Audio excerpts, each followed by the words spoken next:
కీర్తనల గ్రంథం 34వ అధ్యాయము 8వ వచనము. యెహోవా ఉత్తముడని రుచిచూచి తెలుసుకొనుడి, ఆయనను ఆశ్రయించు నరుడు ధన్యుడు.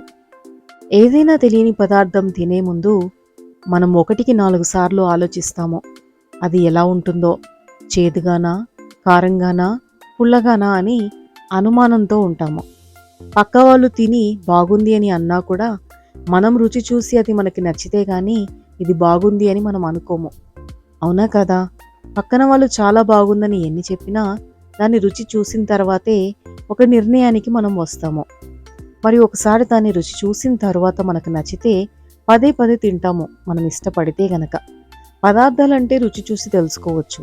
మరి ఇక్కడ దేవుని వాక్యం ఏం సెలవిస్తుంది? యెహోవా ఉత్తముడని రుచి చూచి తెలుసుకొనుడి అని వ్రాయబడి ఉంది. యెహోవా ఉత్తముడని ఎలా మనం రుచి చూసి తెలుసుకుంటాము? ఒక తినడం గురించే కాకుండా చాలా విషయాలను కూడా మనం రుచి చూడటంతోనే పోలుస్తాము.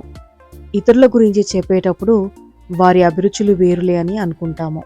ఎవరితోనైనా స్నేహం చేస్తే తప్ప వాళ్ళు మంచివాళ్ళో చెడ్డవాళ్ళో కూడా మనం చెప్పలేము. హాయ్ అంటే హాయ్ అని స్నేహంలో ఎదుటివారి గురించి అంతగా తెలుసుకోలేము. దేవునితో స్నేహం చేస్తే తప్ప దేవుడంటే కూడా ఏంటో మనకు తెలియదు కదా.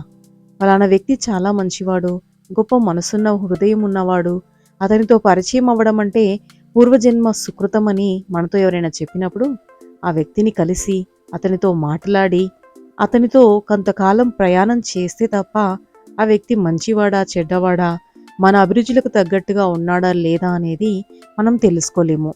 అయితే దేవుణ్ణి మనకు ఎవరూ పరిచయం చేయాల్సిన అవసరం లేదు.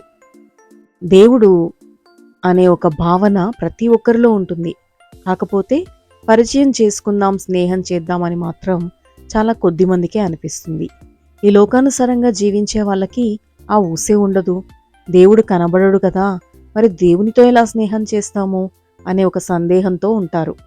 మనం ఎవరితోనైనా మనతో ఎవరైనా స్నేహం చేస్తే మనుషులు కనబడతారు తప్ప వారి హృదయాలు కనబడవు. ఎంత ప్రాణ స్నేహితుడైనా సరే ఎవరి హృదయంలో ఏముందో ఒకరికొకరు తెలుసుకోలేరు కదా. ఎందుకంటే హృదయాలు ఎవరికి కనబడవు. అయితే హృదయాలను చూడగలిగింది దేవుడు మాత్రమే కదా. కాబట్టి మన హృదయంలో దేవునితో స్నేహం చేయవచ్చు, మన హృదయంలో దేవునితో మాట్లాడవచ్చు.